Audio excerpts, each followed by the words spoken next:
katika jambo kubwa wanawake hawatakiwi kutumiliwa nguvu.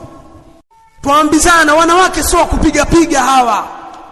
Hivi ni viumbe vyatakiwa nasaha, viumbe vya kusemezwa mara kwa mara. Na miongoni mwa nasaha nzuri ni ilmu. Tukiwasomesha hao wanawake, wake zetu, mama zetu, majumba, itakuwa ni sababu ya kutengenea, sababu wao ndio wanolea watoto.